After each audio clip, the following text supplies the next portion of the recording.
I was brushing my teeth when the explosion rocked the neighborhood, rattled my windows, knocked over my toothbrush holder, and sent my dog into a barking frenzy like Armageddon had landed next door. It wasn't a small pop. It was a full-blown, house-shaking boom followed by the unmistakable sound of an electrical surge tearing through drywall and God knows what else. I spat into the sink, calmly walked out to the porch, and watched smoke pour out of the roof vents of Karen's house. I didn't run, didn't panic, didn't even flinch. I just sipped my coffee and whispered, "Well, guess she finally got a taste." To understand how we got there, you'd have to rewind about 3 months, back when I noticed my solar system's performance mysteriously tanked by 18% despite perfect weather, clean panels, and zero usage increase. Now, I'm not your average backyard tinkerer.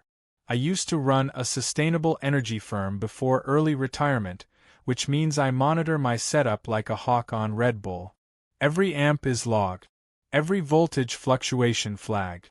So when my system showed losses that didn't make sense, I didn't call customer support. I started a full forensic audit. Turns out, someone had tapped into the underground conduit that ran from my panel shed to the inverter junction. And not just with a clamp or probe. Whoever it was had severed the line with surgical precision, spliced in a hidden branch, and rerouted power like they were installing a backup grid. It was beautiful, efficient, bold, and illegal as hell. I ran a diagnostic trace using a directional ammeter and narrowed the current drain to the east fence line, right where Karen's property butted up against mine. Now, Karen was a shrill tornado of floral print and passive-aggressive sticky note. Self-appointed HOA vice president. Champion of yard conformity. Enforcer of mailbox uniformity. And now, apparently, power thief. I didn't confront her right away. No, I played dumb. I installed a new monitoring system disguised as a sprinkler valve and started logging her usage. At first, it was modest. Enough to power lights and a few appliances. But greed is a predictable force. Over the next few weeks, her draw spiked. A whole new AC unit came online. Then a hot tub. Then her smug husband, let's call him Rick, because of course his name is Rick, installed a Tesla charger. They were siphoning power like it was free. Because to them it was. That's when I began Phase 1. I rerouted a secondary surge buffer through an adjustable transformer, effectively allowing me to control the outgoing voltage on the stolen line without impacting my own system.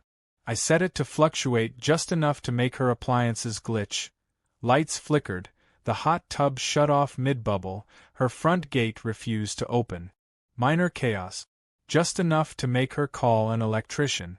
I watched through binoculars as the guy scratched his head and muttered something about grid instability. Karen blamed the HOA's new community solar program, which didn't exist. She started a petition to have the fictional system regrounded. Rick posted in the neighborhood app warning others about electromagnetic interference from satellites. By then, I was already in Phase 2, building a power profile. I kept a spreadsheet of every device they used, time of day, voltage signature, and draw rate. Why? Because revenge tastes best when you know precisely what you're destroying. Then came the final straw. One morning, I found a letter duct-taped to my shed door. Not mailed. Not slipped into the box. Duct-taped. The HOA had fined me $600 for unauthorized electrical structures visible from the street. The shed, where my solar system lived, had been reported by an anonymous neighbor for being unsightly and disruptive to neighborhood aesthetics. I took one guess. Karen. Who else would weaponize bylaws while literally stealing from me? She didn't know I had cameras.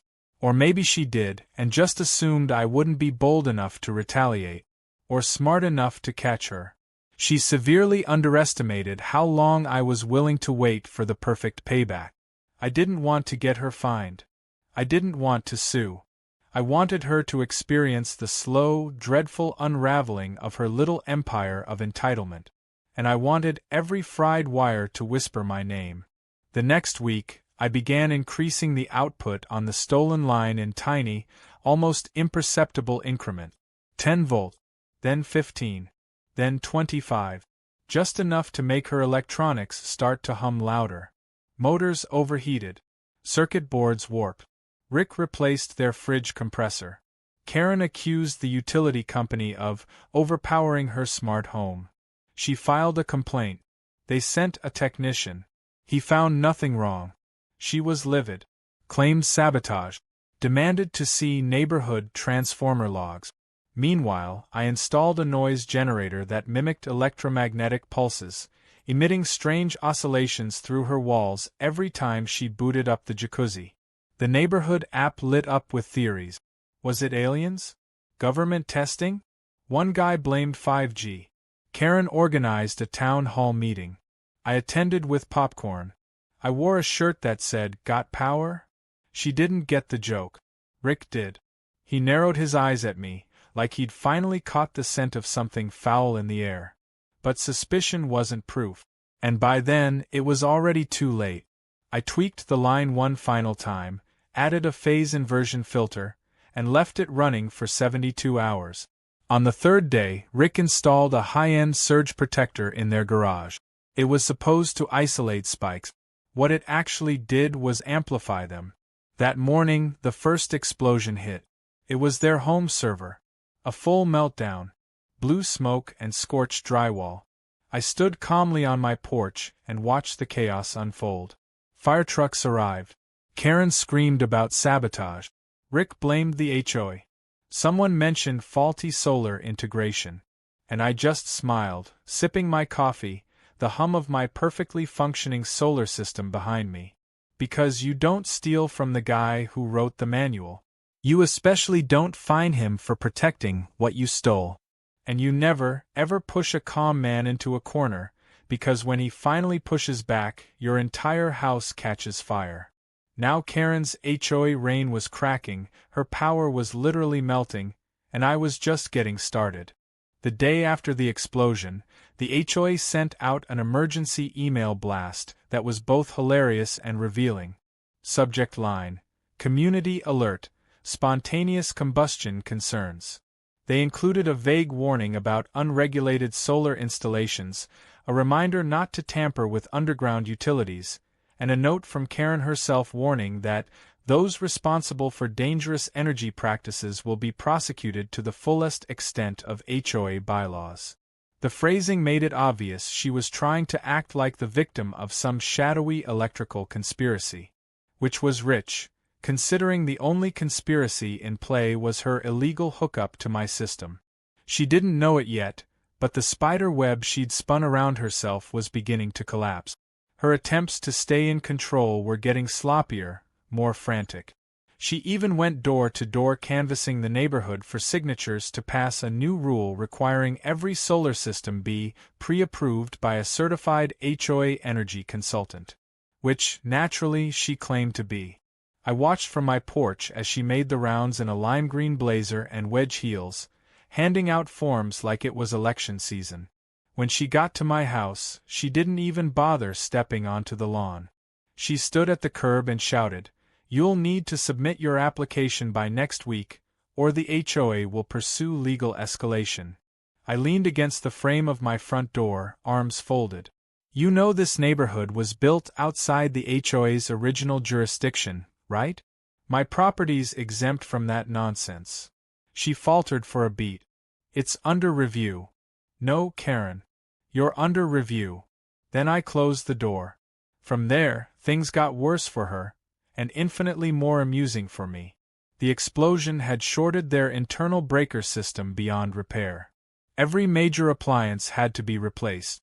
2 electricians walked off the job after discovering mysterious splices and reroutes in the main service box that made no sense for a residential home. Rick tried to claim he'd installed an off-grid hybrid system, but his story fell apart when the city inspector asked for permit. None existed.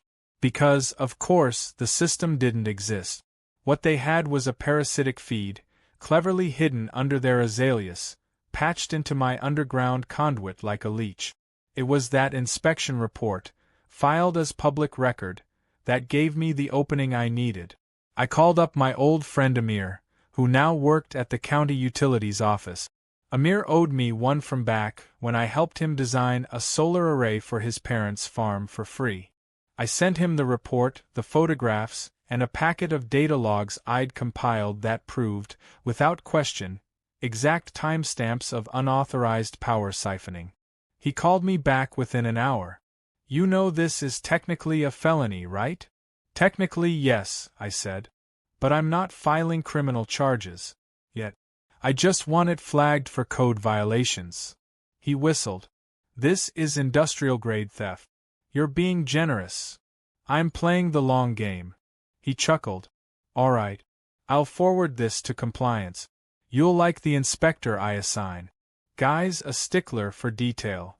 And that's how Ernest Dugan entered the stage. Dugan was a wiry man in his 60s with Coke bottle glasses and the soul of a tax auditor. The kind of guy who showed up with printed binders, a measuring wheel, and enough flags to mark a golf course.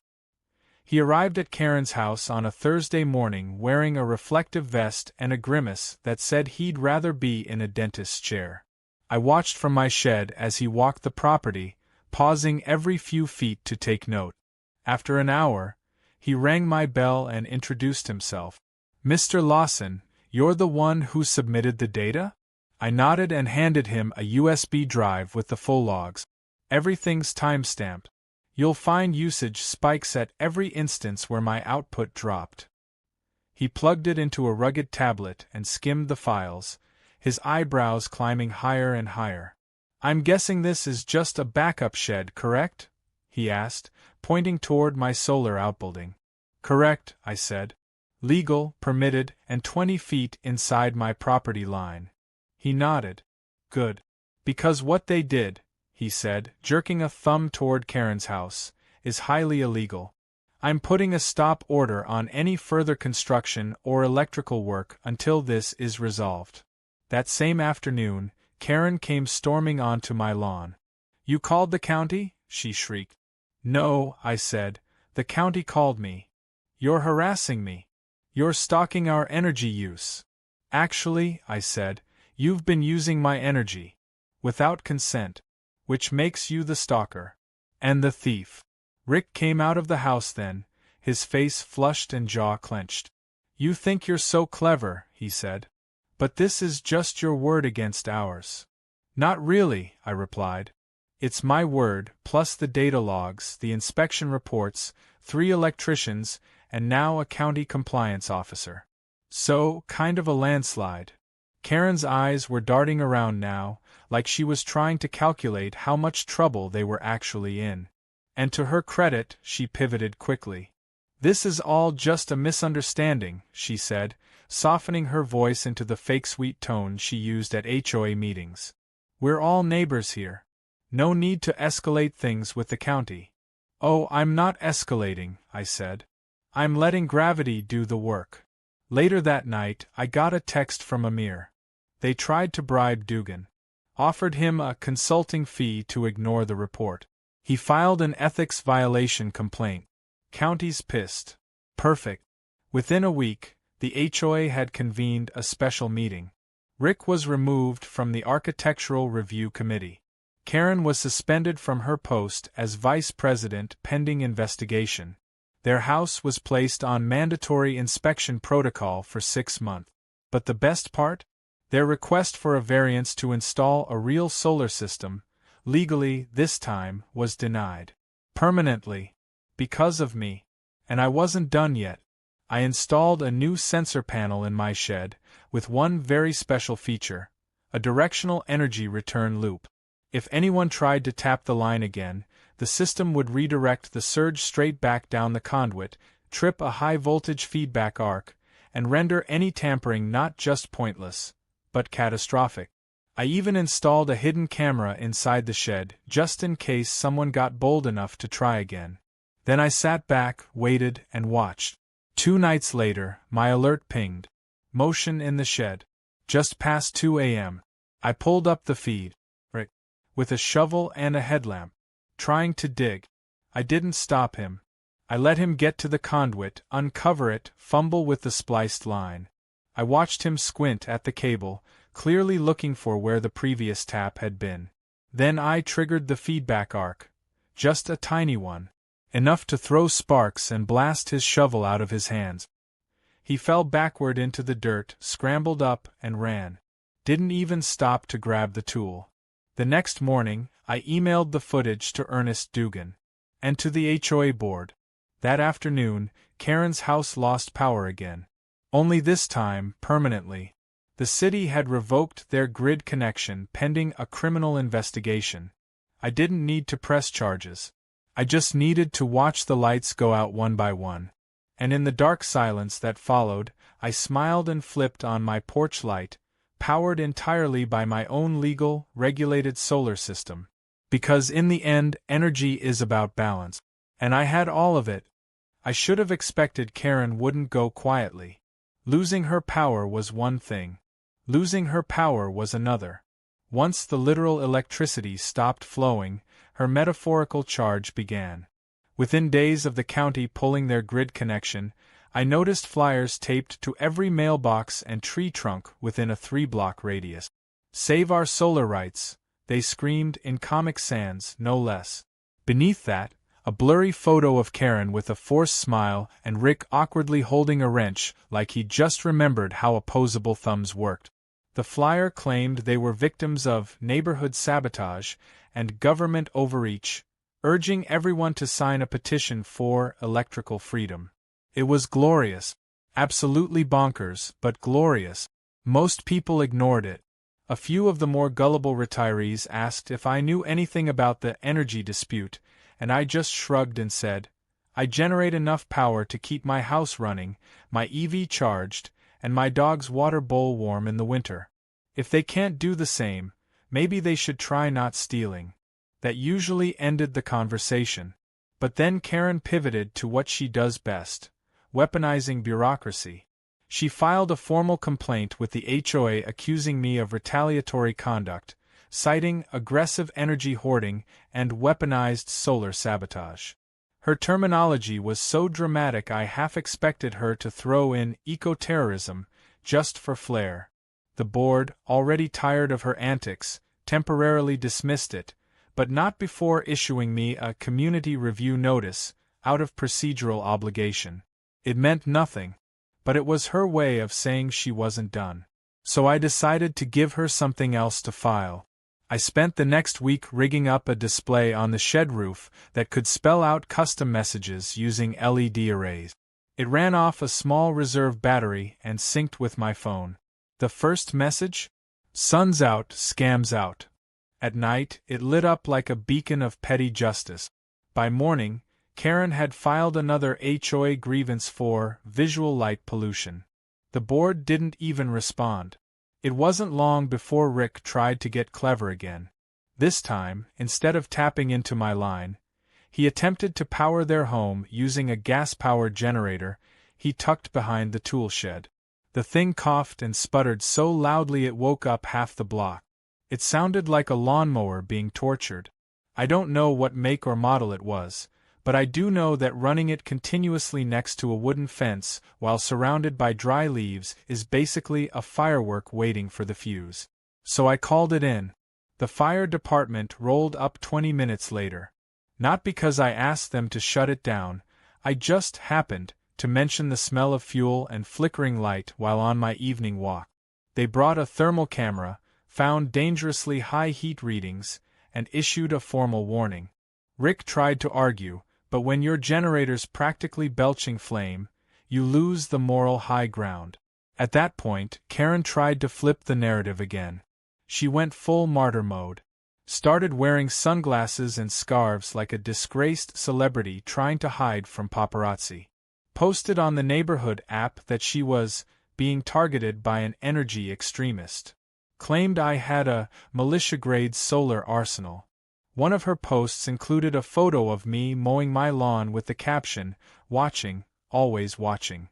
The only thing I was watching was grass clippings and the remaining shreds of her credibility. But she wasn't just playing to the neighbors anymore. She'd started reaching higher. I found out through a friend in city planning that she'd sent a letter to the State Public Utilities Commission claiming I was operating a rogue microgrid that posed a regional blackout threat.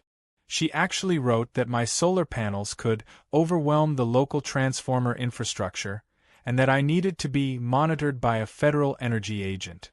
That was the moment I realized we were entering a new level of lunacy. So I went one higher. I contacted an investigative journalist I knew from my former industry days.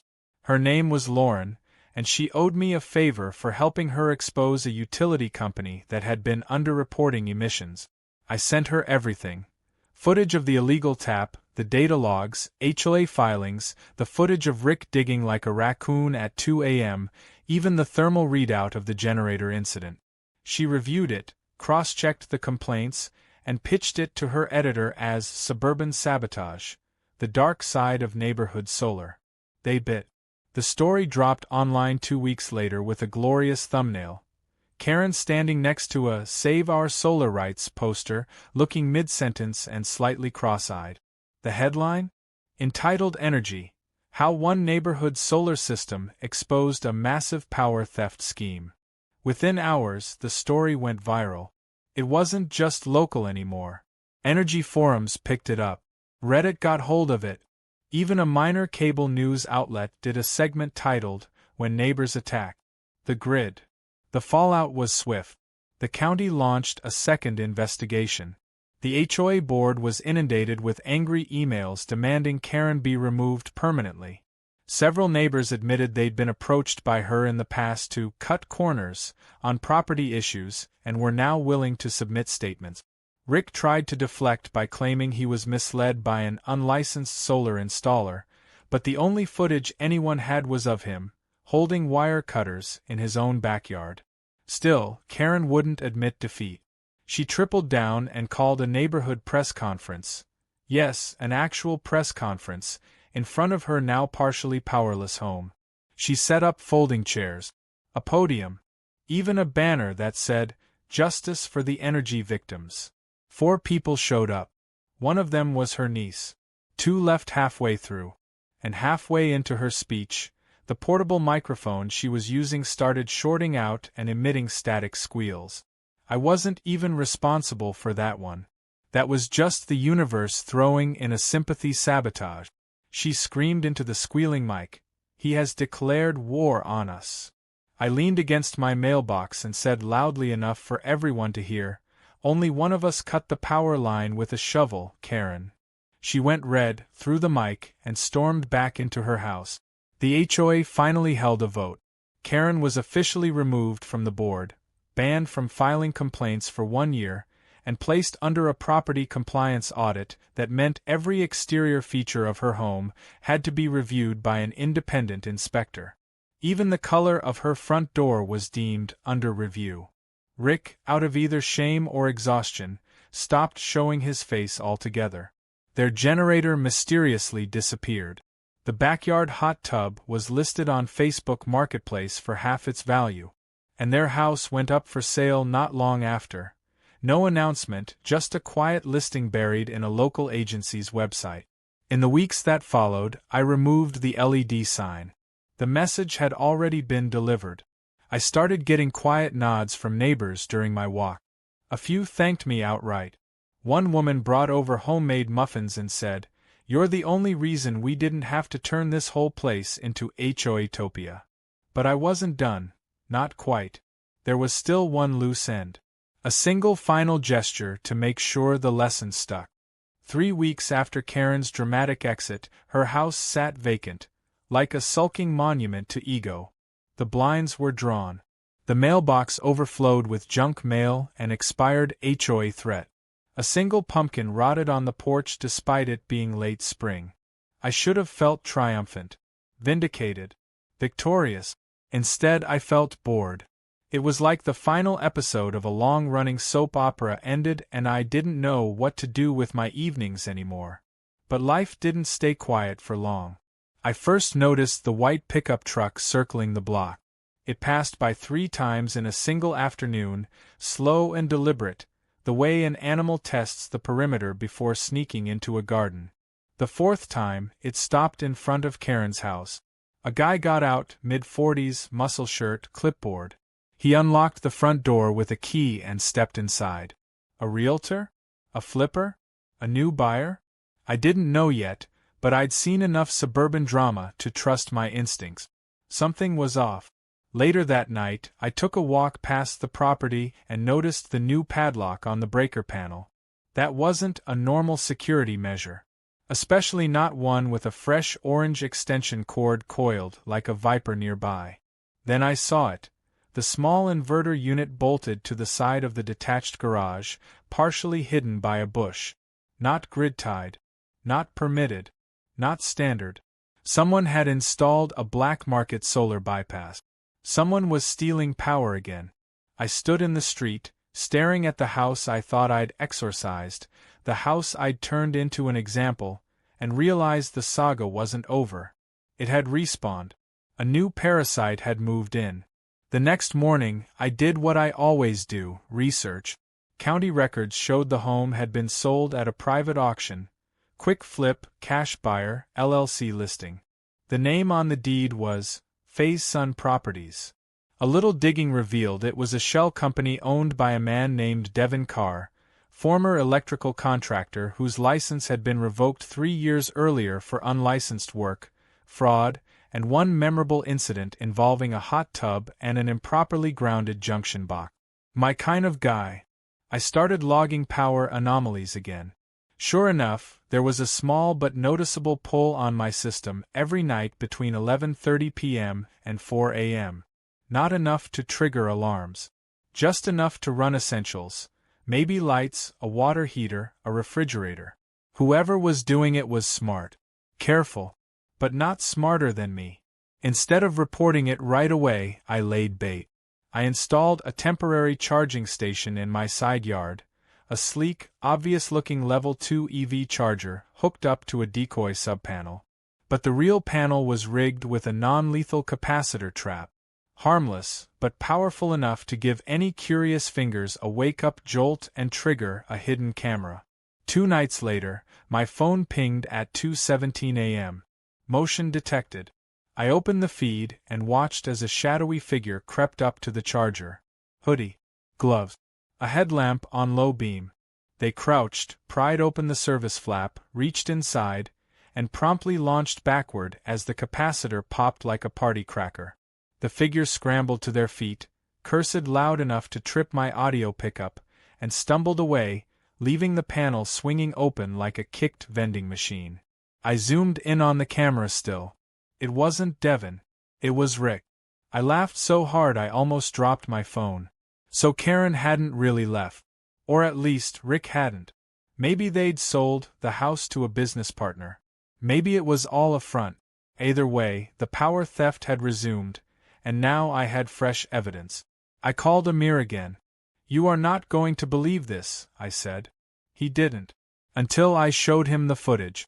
Then he put me on hold for 3 minutes and came back with a plan. "All right. I've got a contact at the State Energy Commission who's been dying to nail these off-grid scammers. If you're willing to cooperate." "I'm willing." The plan was elegant. Amir's contact would get the State Energy Authority to run a routine grid integrity survey through the neighborhood. It would give them legal grounds to scan for illegal siphons, substandard inverters, and unauthorized tap. They'd even bring a mobile EMF scanner van to sweep the block for rogue draws. All I had to do was make sure Karen, or Rick, or Devin, or whoever, kept stealing until they got there. So I cranked my decoy system into overdrive. I made it look like I was pulling massive overnight power for something big, maybe a grow house or crypto mining rig. Something worth stealing. I even added a subtle hum to my shed at night, like there was a turbine spinning just out of view. Bait layered on bait. Sure enough, the pull from my system increased within 48 hours. Someone was desperate. They were trying to stay hidden, but they were definitely taking the bait. And they made one critical mistake. They started drawing power during the day. Which meant they weren't just leeching anymore. They were backfeeding. Backfeeding is when someone takes stolen power, redirects it, and tries to sell it to the grid, or to someone else, by pretending it came from their own solar source. It's dangerous, stupid, and highly illegal. It can overload transformers, electrocute line workers, and destabilize the local grid. And whoever was doing it was using my system as a power source. The EMF van arrived on a Tuesday afternoon, disguised as a landscaping truck. Within 20 minutes, they'd identified irregular magnetic flux centered on the stolen property. By the hour mark, they had thermal imaging from the stolen conduit, and a heat signature running directly under the fence. The moment was here. At 3:42 p.m., a team from the State Energy Authority and County Compliance marched up to the property with a warrant and bolt cutters. I watched from my porch as they tore open the breaker panel and immediately found the illegal inverter, a homemade backfeed relay, and a grotesque tangle of cables that looked like someone tried to wire a spaceship using parts from a toaster. Devin was there. So was Rick. Both detained. Karen, however, was not. That changed 2 hours later. I was sipping tea on the porch when a black SUV came screeching up the street, slammed to a halt, and out came Karen, furious, disheveled, and carrying a purse the size of a Labrador. She stomped up to the agents shouting about property rights, persecution, and, of all things, solar gentrification. They ignored her. When one of the officers told her she was on the county's restricted contact list due to prior code violations, she snapped. She marched straight toward me, eyes blazing. "You orchestrated this." "Define this," I said. "The legal investigation? The code enforcement? Or the karmic collapse of your personal empire?" Her mouth opened, but no sound came out. That's when Amir's contact stepped in and handed her a citation folder. She flipped through it, her face shifting from red to gray. Over $60,000 in fines. Immediate disconnection order. Probable cause for criminal charges. And a public ban from holding any neighborhood leadership position for 10 years. Karen sank down onto the porch steps of her own house. Well, not hers anymore, and for the first time in this entire saga, she looked small. Defeated. Real. The mask cracked. She wasn't the queen of the cul-de-sac anymore. She was just another petty tyrant who ran out of power. Literally.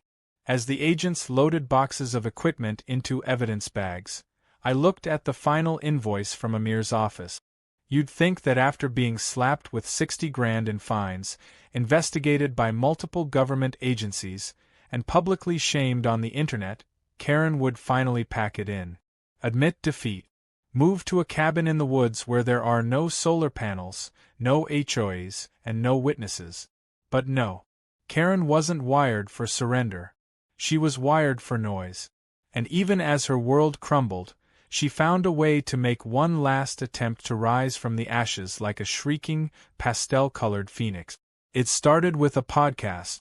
Yes, a podcast. One morning, I opened my inbox to find a message from a neighbor with the subject line, "You've gotta hear this insanity." Attached was a link to a podcast called Civic Shadows, hosted by Karen R. and friends. The cover art was a badly photoshopped stock image of the Capitol building covered in lightning bolt. The episode title? Stolen Light, My Battle Against the Green Tyranny. I made it through 8 minutes before laughing so hard I nearly choked on my toast. Karen was spinning a story so deranged it made flat earthers look humble. According to her, she had uncovered a deep state plot involving secret solar energy cartels, corrupt city inspectors, and naturally, me, the solar baron of Oak Hollow. She claimed I was part of a shadowy, sun elite, bent on hoarding power and enslaving HOA communities by manipulating local transformers and spying through smart meters. Rick chimed in around the 12-minute mark to explain how the electromagnetism in solar panels messes with the body's natural aura. He said this while audibly chewing gum and mispronouncing photovoltaic as photovulture. Devin didn't appear on the show, probably still too busy talking to lawyers. The best part? They'd launched a donation campaign to fund a legal counterattack. "We will sue the county, the state, and Big Sun," Karen declared dramatically, as if the star at the center of our solar system was a named defendant.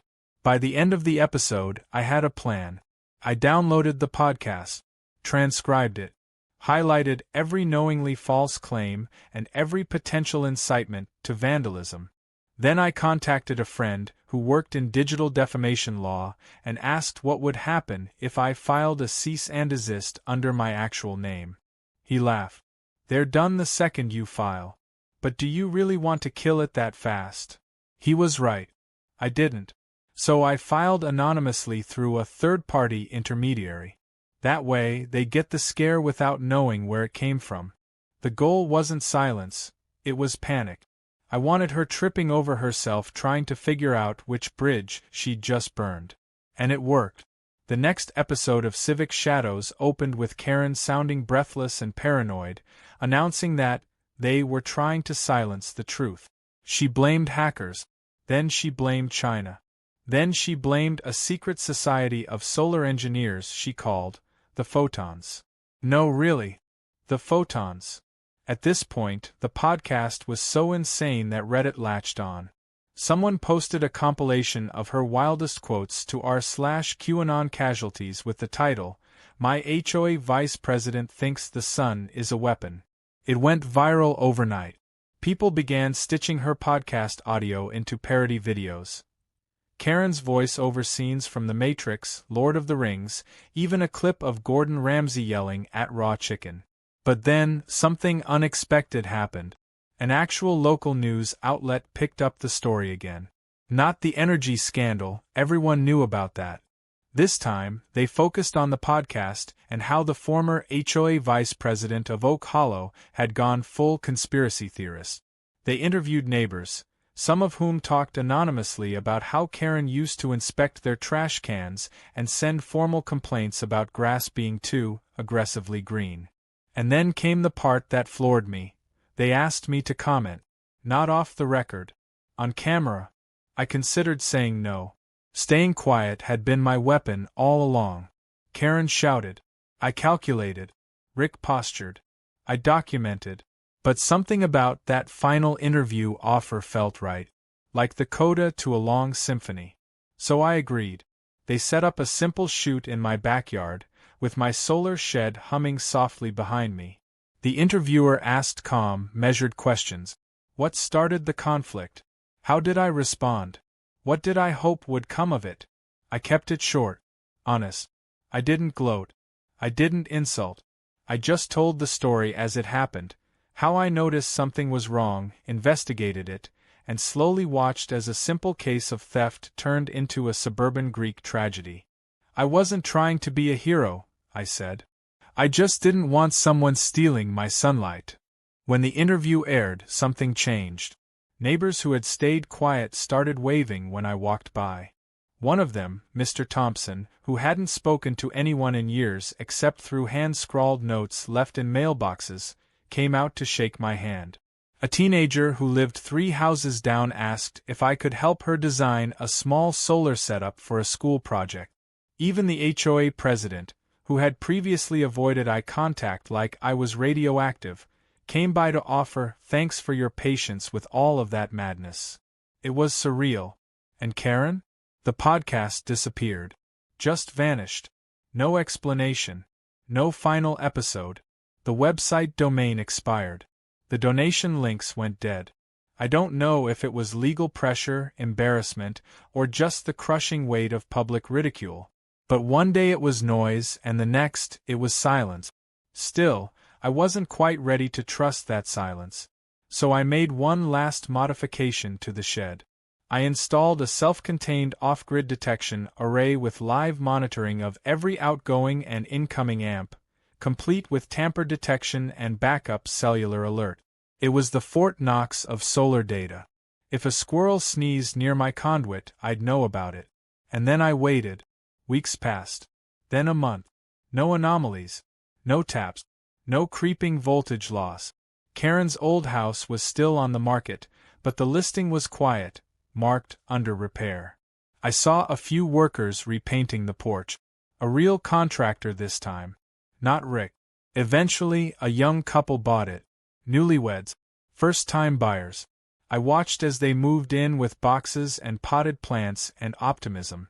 I introduced myself the next day, offered help if they ever had questions about the neighborhood. They seemed relieved to hear someone friendly. I never told them about what happened before. Some things are best left in the rearview. Still, I did leave them one housewarming gift, an off-the-books inspection from Amir's department. Just to be sure. They passed with flying colors. No splices, no siphons, no secret inverters. Just honest sunlight and good intentions. Months later, I sat on my porch at sunset with a cold drink in hand, watching the sky shift from gold to deep blue, the solar array gently humming behind me, fully operational, unbothered, mine. The neighborhood was quiet. The grid was stable. And the sun, as always, kept rising. But if Karen ever comes back, well, let's just say my voltage is ready. And this time, there won't be a warning.